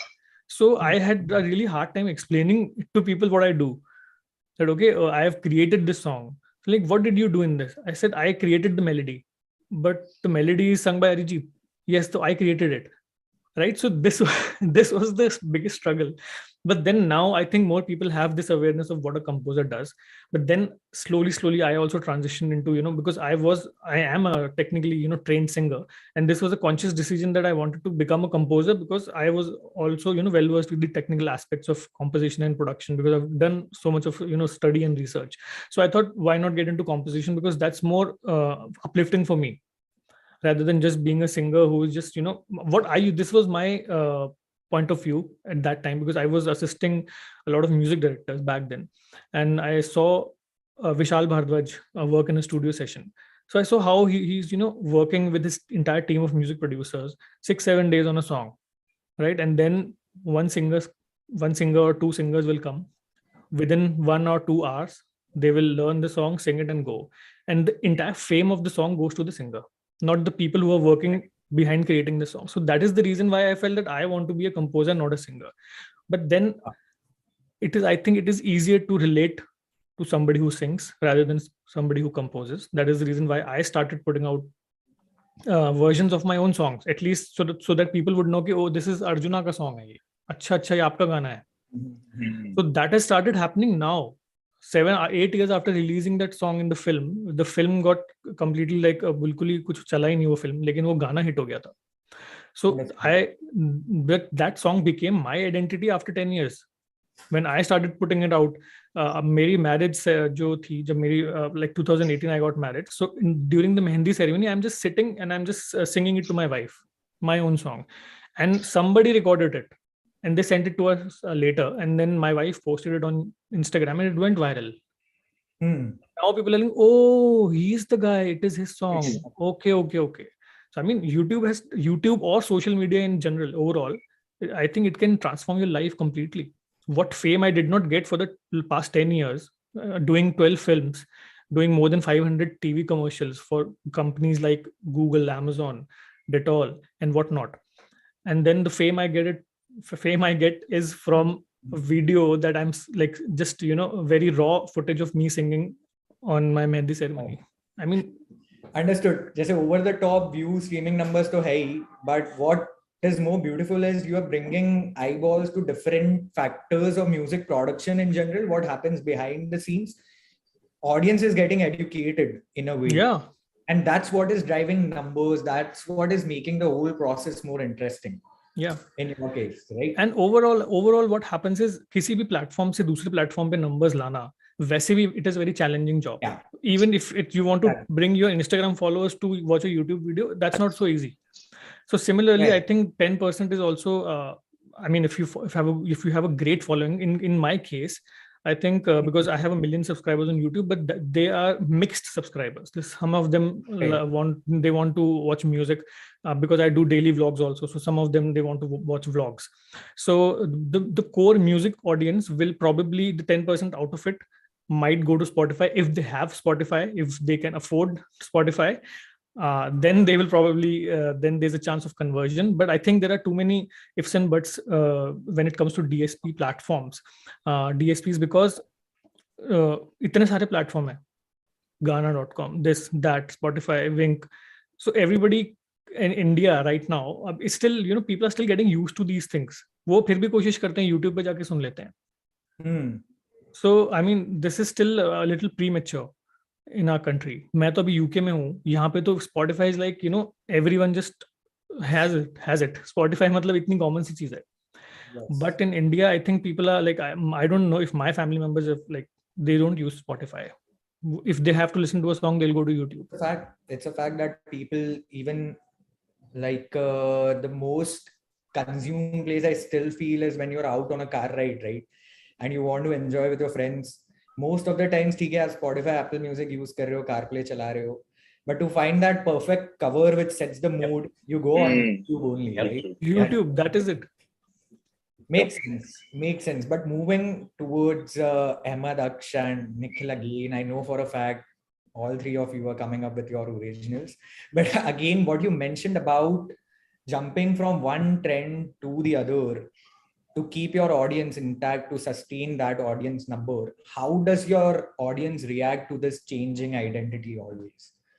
for a fact, just to set context, I've seen Aksh covering Punjabi to Bollywood, and now yesterday on the 11th of June when BTS released a new song, I get a call from Aksh saying, "Mera cover ready hai, main release kar do kya?" He has moved towards K-pop in such a way that, and I've seen his audience changing that way also. Of course, he has accumulated a new kind of audience, but the audience which was uneducated about a certain genre, they are also enjoying a new form of music, right? So in all three of your cases, let's start with Aksh. Uh, how does audience reacts to this changing versions of you always? I mean, like I said earlier, एक major चीज जो है वो मैं USP का बहुत ध्यान रखता हूँ. Whenever I'm doing anything, I make sure कि वो एक चीज हमेशा हर कंटेंट में दिखे.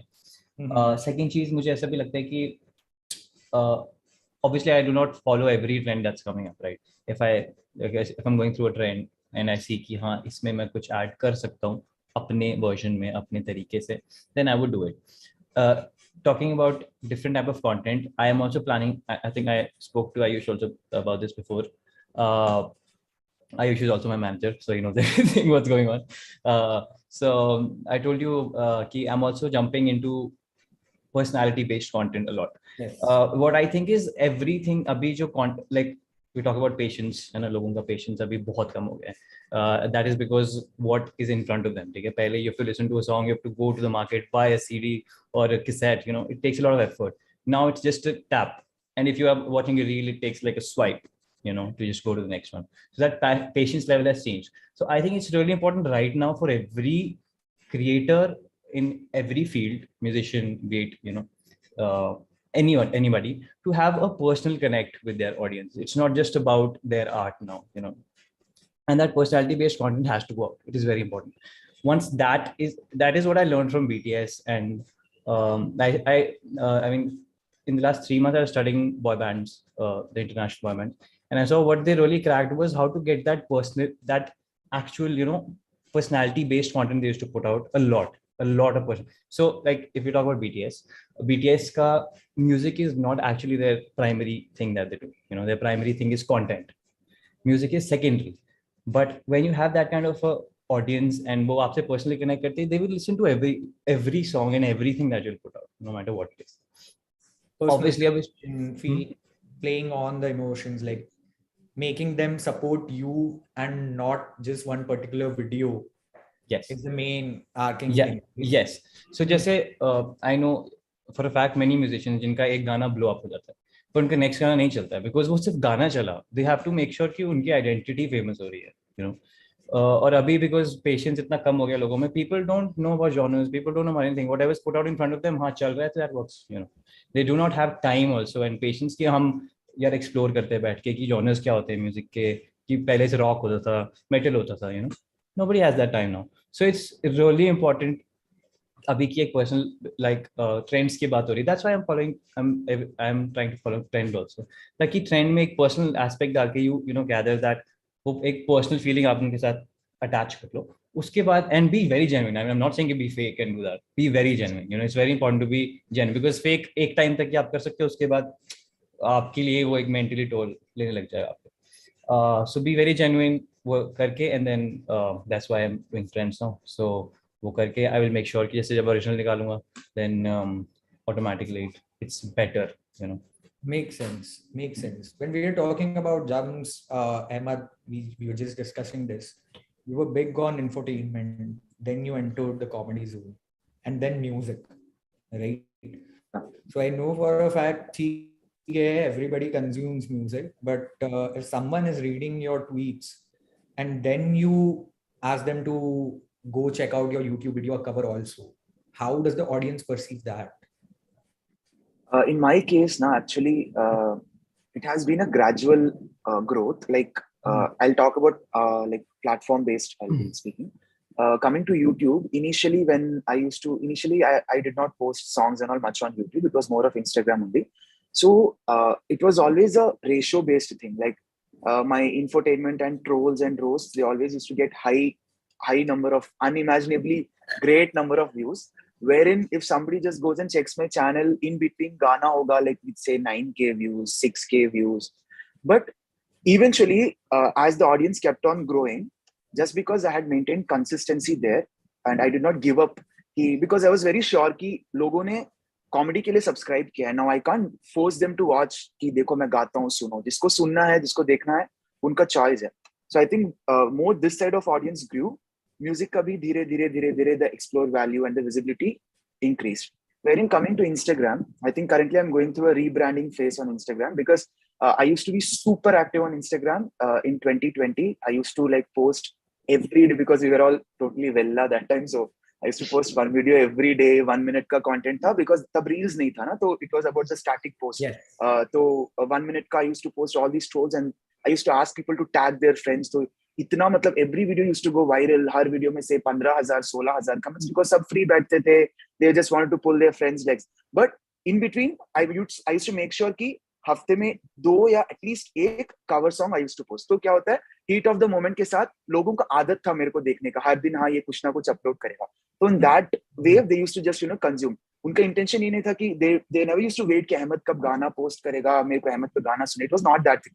हाँ, ही कीप्स पोस्टिंग समथिंग, चलो आज गाना डाला है तो let's.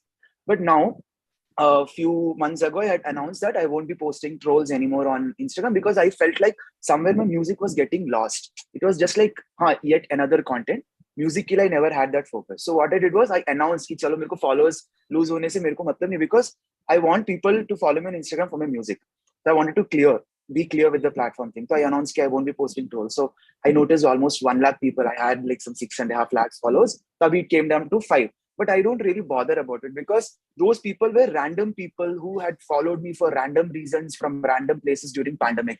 Now I can't rant or sit and cry over the fact that मेरे followers गिरे. I only make sure that जो लोग अभी भी है मेरे Instagram page पे, are they still actively engaging with my singing content or not? That matters to me rather than boasting इतना followers है मेरा उतना. Even if I have say 50,000 followers, if a song gets 5,000 likes, I think that's a good thing. तो वो rebranding phase है, तो that's how I've seen audience का reaction. कि मतलब sometimes ऐसा होता है कि अगर हम लोग शुरू से if you have only been posting, I actually related very well with Dave's answer because we are sort of on the same boat because he also does humor and music. So one point he had said it was very correct कि मतलब कुछ लोग music के लिए आते हैं, कुछ लोग इसके लिए आते हैं. सब कुछ हर कोई हर चीज नहीं देखेगा. That's not, nobody has that much time. No, we are not that important to people. हमारे life में we are heroes, but people follow like say thousands of people. They should first of all have time. They should be free. They should be in the mood to watch our face first of all. Sometimes because I do comedy and I tweet a lot of controversial things about politics. I'm sure our team is aware of it. So I tweet a lot of things about politics, this, that. So क्या होता है ना, थोड़ा image भी यहाँ होता है. Sometimes people find me irritating. So that reflects in their comments and how they see my content. So I am just like going through that phase right now कि हाँ ठीक है चलो धीरे धीरे, because comedy and उसमें reach होना बहुत easy है, but music में genuinely to connect to people and win hearts, it's really tough. क्योंकि anybody can do comedy, but I don't think music हर किसी का है. तो it really needs a lot of gut and it needs compassion towards that particular thing which we do. So I think it takes time to build. धीरे धीरे लोग react करते हैं. We need to follow the trend कि हाँ लोग ऐसे react कर रहे हैं तो ठीक है, I'm going wrong here, this is right. So just observe how it goes and don't just stress too much over numbers because music numbers के लिए नहीं किया जाता है.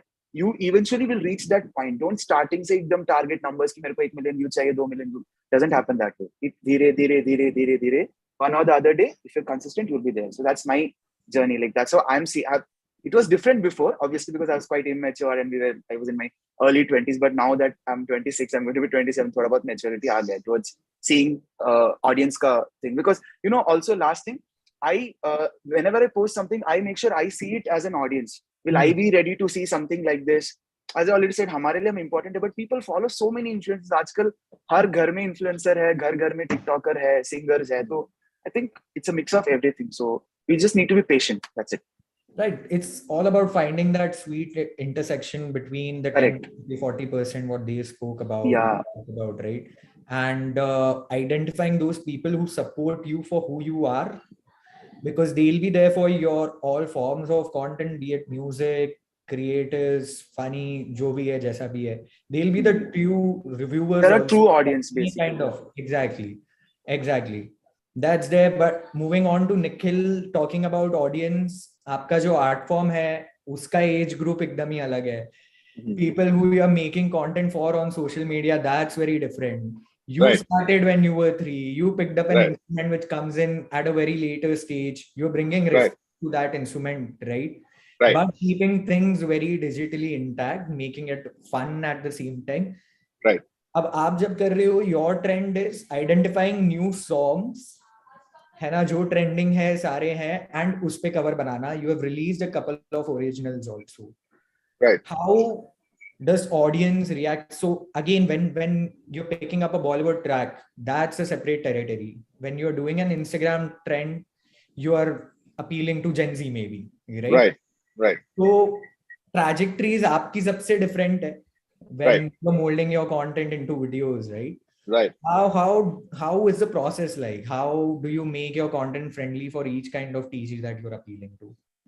So I'll tell you, it's very easy, all right? All of us here are entertainers, and I feel entertainers are supposed to cater to audience because we are there for the audience only, right? हमारा धंधा ही है लोगों को मनोरंजन देना. तो चाहे वो आप रील का कोई ट्रेंडिंग गाने से कर रहे हो या फिर आप कोई अपने मनपसंद गाने से कर रहे हो या लोगों के पसंद के गाने से कर रहे हो. So it just depends on what the artist feels at that time. Like for example, if I feel I want to cover Kacha Badam, I'll just do it because I know probably I'm even liking it and probably it's even trending on the internet. So I'm going to do it, right? If I'm feeling I want to do a track which is indie music, I'm going to cover that, and I know that there is a niche for that sort of music as well for people, right? So when it comes to tabla is a very vast subject, all right, and it is that one instrument I believe which can be used with every genre of music. I should be quoting this that Ustad Zakir Hussain mixes tabla with jazz or even with rock or such things, and I've done that myself, and I felt that tabla belongs here, right? So that is what I've tried to use in the Gen Z sort of this thing music that people are listening to these days, right? So and I think like I have gotten messages from people who say that मेरा 3 साल का या 5 साल का लड़का आपका video देखता है, या फिर कोई 60-year-old uncle मेरे को बोलेंगे कि यार तुम्हारा म्यूजिक बहुत अच्छा लगता है, या फिर somebody who's at my age, say probably in the 20s, will also like my music. So I am that sort of an entertainer, I believe, who wants to cater to everybody, not just a particular age clan or a particular clan of people who will listen to this particular music only. As rightly as Ahmed said, that nobody has the time to go through genres, and and I understand this very well. So that is what I'm trying to do. But उसका भी कहीं एक limit होता है कि आप हर किसी पे cover नहीं बना सकते आप. There's a certain place where that Aksh quoted कि चाहिए ये इसी पे कर सकते हैं तो इसी पे कर सकते हैं. That is what I believe. Understood. ऐसे नहीं कि कोई भी उठा लिया और कर लिया. ऐसे नहीं होता. Fair. जो limit word है, we'll come to that. Yeah. But उसके पहले I've seen you taking all these genres, all these kind of contents to your live gigs also, right? Yes. So moving on to future of अभी तो ठीक है, अभी we have a good audience around us. सारा कुछ Right. है. Future, being a digital creator, not talking about musicians again, being a digital creator, we're used to 2 instruments. One, your laptops where you edit the videos, and second is camera. Now stepping out of this setup and going on stage as musicians, because the end goal, of course, is to perform on stage in front of the audience that you have accumulated. Right. One is that when we talk about future. Second, because we touched mental health, we touched the journey what Arjuna has faced for the last 7 years and now finding fame. We know for a fact, all of us, we never address this, but all of us know for a fact कि ठीक है ये sustainable कई limit तक नहीं है, right? Kind of audience we have around us. Right. Tomorrow there will be a new trend, there will be a new wave which will wash us all away, right? On that note, I mean, what are the kind of reformations you guys have planned moving towards? कि सब में वो एक dilemma तो होता ही है, all of us, or every time when we are going to sleep, we think of this dilemma that हाँ ठीक है, tomorrow if we become irrelevant on the internet, जो conversion music में हो रहा है, as an artist हो रहा है, what brands we have built, how will we sustain those, right?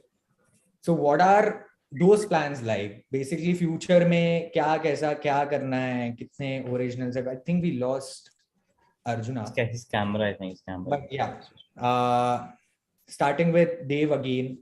Dave to has built a base, and he's performing at some events also tomorrow. So he's trying to make that shift already. But how do you deal with this irrelevancy ka trauma? Because we have had this chat, and I know for a fact, what message do you have for budding creators out there who live under this dilemma?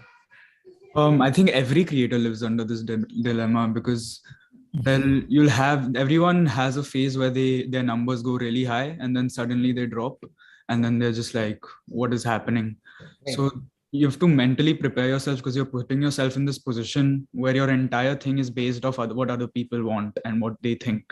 And people change, people's thoughts change, people's wants change, and you can't control that. But you shouldn't put yourself down for that reason because it's not in your hands. But you should always like, I know this is not going to be a thing, and I don't want to be a content creator for the rest of my life because that's just mentally exhausting. I feel like it would just be terrible for me personally. So then I'm studying computer science now, so that's like a back thing for me. But I know for a fact I don't ever want to work in a small cubicle programming things. So, and I always try new things. Like right now I'm trying to learn 3D art.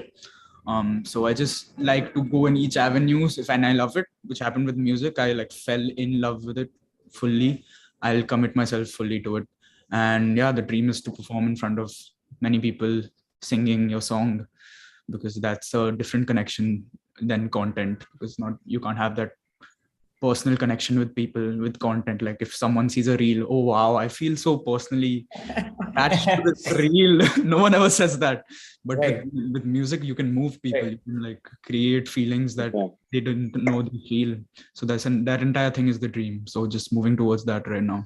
Exactly. Subconsciously, what you mentioned about content creation is a part of my identity. It will stay, it will not stay, it doesn't matter. But music is my passion.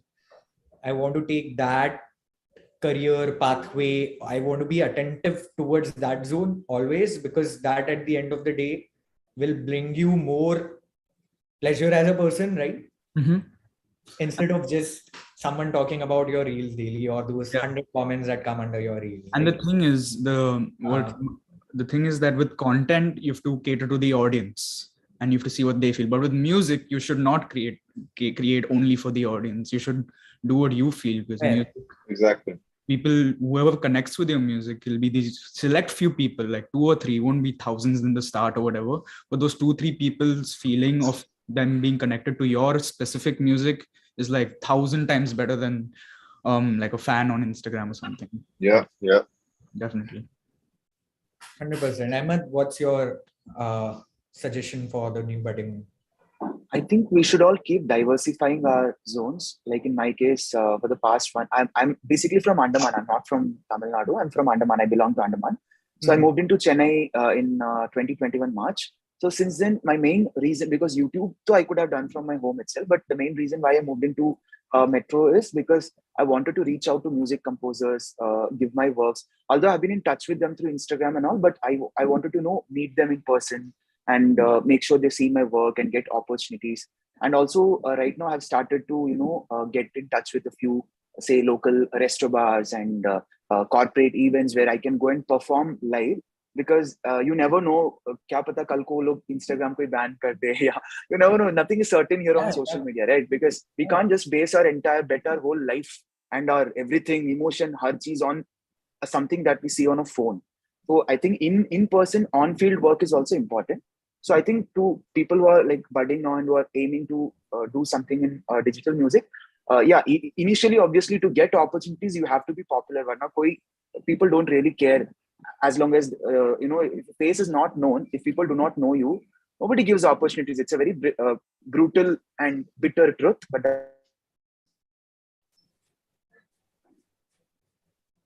think some connectivity issues with them. Yeah. Yeah.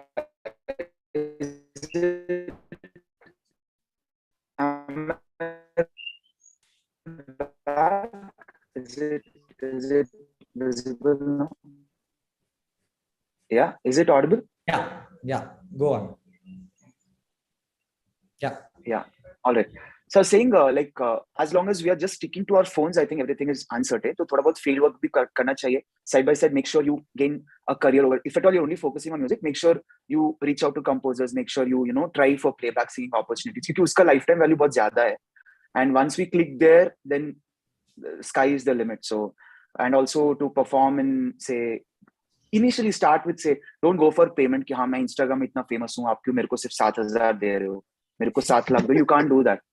People book you for a different reason. So don't stress too much over money. Start getting opportunities. Start singing. Start working. I think diversify karte raho. As long as we are there, we are there. If we are like नहीं सिर्फ मेरे को phone से काम चलाना है, मेरे को सिर्फ internet में famous होना है, तो you never know. क्या पता एक दिन everything just vanishes and you're just nowhere. So as long as you have fame, just capitalize it and yeah. So that's my point. Makes sense. I think so. We are out of time, but two lines, Arjuna, on the same conversation that we were having. Yeah. Love to have your views because you have seen the journey for the longest of the time out of any of us, right? Yeah, man. So what I would say is that, first of all, what I did for myself was after I received a lot of success in music, specifically in the advertising industry, and I realized that, okay, I have everything that I wanted. What next? There's never an end to this race because this is not a race at all. So, but you treat it like one, right? So what I did was I started meditating so that, these things won't affect me that much. And then that is when I started then developing my social media in 2020. That is how late I started on social media. And I think, yeah, meditating is important. Knowing where you started from is very important. Because आज अगर मेरे channel पे 1 million views आ रहे हैं या एक महीने में अगर 40 million views आ रहे हैं, तो कल को हो सकता है 4 million हो जाएं. So that should not, I have to be in control that it should not affect me. At the same time जैसे अहमद ने कहा कि offline you have to set some sort of a work. जैसे कि मैं film के music करता रहता हूँ, बैकग्राउंड स्कोर्स करता हूँ, जिंगल्स भी करता रहता हूँ, तो मेरा वो काम ऑलरेडी सेट है.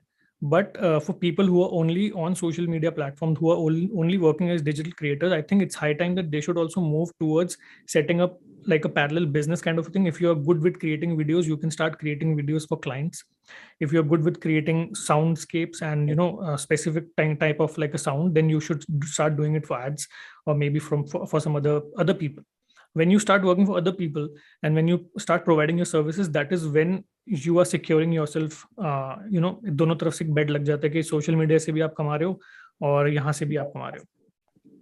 I think that is what is important. Yeah, what you mentioned about creating different avenues so that while you follow your passion, music, and you build a career out of it, you have something on the side which is kind of enabling your passion, your different avenues, right?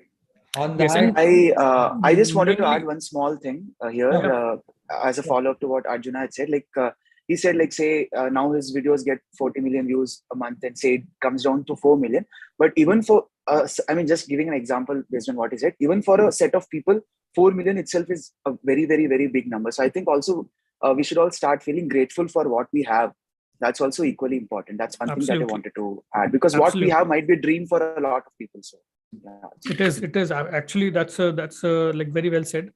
But I think what happens is why I mentioned that point is that there is a certain financial expectation that you have from your social media platforms, right? So if the views go down by like from 40 million to 4 million, then there is a financial shock that you get. Because apart from that is me, because I'm doing other work, like film music, this and that, so it doesn't really matter to me. But for a person who is completely dependent on earning from social media platform as a main source of income, right? For them it will be like कि अच्छा अभी महीने का 4 लाख आ रहा था, बचाना के 40,000 हो गया. So that is what, so you need to be, I am saying that just be prepared for it. Understood. Yep. Thing on this, Nikhil has his own cafe in Hyderabad. So he's a full-fledged entrepreneur while maintaining his music front also. But again, Nikhil, a comment on that, and what do you think about, what's your views, what's your suggestion to any budding new musician out there who's looking to build an identity first on digital and then of course pave its way to music? Right. So I don't know why we did not talk of the live scene here, of how digital content creators can convert themselves and be on a live stage. I believe that is the most beautiful thing, because I have been on the stage and I love to sing and play for my audience. And that is one avenue I believe every musician can always explore if he has the right person with him or working for him. So, and if he's, first of all, if his content is right, if his music is right, first. So, I believe it is very important to be on a stage, and offline working for me is this, to be on a stage, more than anything. Exactly. Yeah, more than anything. So that is one. Second, as we know that it is very dicey sort of a situation for any musician or any entertainer. So having something as a parallel career is always a good idea. Why not? We can, if we can do so much through what we have a skill inside, then I'm sure then we can explore a lot of other things, other arts or other talents that we have inside of us and make money out of it, so that we have a support for this particular career of ours. What I've realized over the period of time is this music industry is very ruthless, all right, and we should be in a position in order to support our own art. Arjuna will completely agree with this, being Absolutely, bro. in the career for so long. Yes. So yeah, and one of the reasons that I have this place right now, the cafe, is not just a cafe, but it's a creator studio as well, where I am serving food, and on the other side of this place, people can create their content, make their music, create videos. I have a jam room also. So Wow. I have made an amalgamation of all these things together, right? So that is always there. Music is always going to be there, and the businesses will change in order for me to do what I'm doing. Well, I'm coming to a cafe Yeah. whenever I come to India. Absolutely, man. Absolutely. Yeah. Absolutely. But yeah, what Yeah. you mentioned about live stages, having a different source of revenue altogether to support your other forms of careers, right? I know Aksh was big on investing a few years ago. All of that was going great. But yeah, I've seen him speaking openly about mental health in general on his Instagram. He speaks to his followers. He calls his community wings. And it's very tightly intact, right? And I'm Absolutely. sure all of you get messages which are overwhelming at times related to your music, related to your content. Aksh, again, you've been primarily in the digital space. You started it out here. You've been in the space for 5 years. You spent your time on all the platforms. What are your suggestions to a creator who's trying to sustain on a digital platform while creating, while trying his hands on music also and trying to make big in the music field? I think मुझे ऐसा लगता है कि जब आप शुरू करते हो कभी भी म्यूजिक, आप इसलिए मत शुरू करो क्योंकि आपको उससे पैसे भी कमाने हैं. सिंपल सी बात है ना. अगर किसी को एक्चुअली म्यूजिक करना है, that's art, and art and money doesn't go hand in hand. You have to, मतलब एक बैलेंस है. अगर आर्ट से ही आप कमा रहे हो तो आपको एक बैलेंस रखना पड़ता है. पर अगर इट इज वेरी, अगर आपके पास और सोर्सेज हैं तो फिर आप आर्ट को, मतलब आई वुड सजेस्ट उसको बिल्कुल अलग कर दो, बिकॉज तभी अच्छी चीजें बनेंगी. मेरे साथ ऐसा था कि व्हेन आई स्टार्टेड, मैंने यूट्यूब प्राइमरीली इसीलिए शुरू किया था because I liked music and I wanted to put out originals. तो मुझे पहले एक ऑडियंस बनानी थी. तो आई डिड नॉट, मतलब this was not something that I just ऐसे शुरू कर दिया, ऐसे ही हो गया. I took an year off from my studies. I specifically wanted कि मुझे ऐसे करना है. Nights I've spent researching. I spend a lot of time on researching. When I started, I used to not do a lot of content, but I used to do one content, but I used to research so much that content works, So that's how I started, how I did.